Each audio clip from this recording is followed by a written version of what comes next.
wasaaradda arrimaha gudaha federaalka dib u heshiisiinta dowladda Jubbaland ayaa maanta magaalada Kismaayo tababar ugu qabatay qaar ka mid ah howlwadeenada dowladda hoose ee degmada Kismaayo. Aqoon kororsigan ayaa ahaa mid kor loogu qaadayay aqoonta howlwadeenada dowladda hoose ee degmada Kismaayo, waxaana lagu baranayay qorsheynta horumarinta degmada Kismaayo iyo maareynta maaliyadda guud. waxaana madasha goobjoog ahaa mas'uuliyiin ka tirsan wasaaradda arrimaha gudaha Jubbaland, maamulka dowladda hoose ee degmada Kismaayo. Nuur Rashid Xuseen agaasimaha waaxda dhageysiga arrimaha bulshada ee wasaaradda arrimaha gudaha dowladda Jubbaland ayaa kulanka si rasmi ah u daafuray.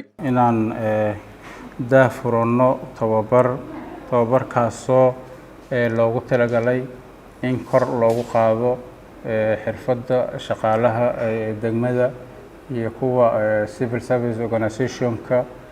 tababarkaasna wuxuu daarnaan doonaa district planning development,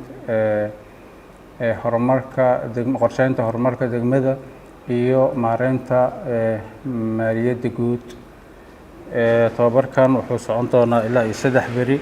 waxyaalaha aan ku qaadan doonana waxaa ka mid ah public financial management-ga, resource allocation-ka, budgeting-ka iyo governance-ga guud, maamul wanaagga guud oo good governance-ga guud ayaan ku qaadanaynaa insha Allah.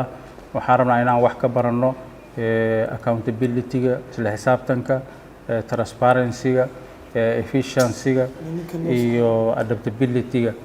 marka biidhnillaahi kariim soo dhawaada. waxaan ka rabnaa active participation insha Allahna. waxaa la rabaa cashiradan meesha laga bixin doono waxaa waaye cashirada lagu barto jaamacadaha. waxaa la rabaa inaad ka faa'iidaysataan.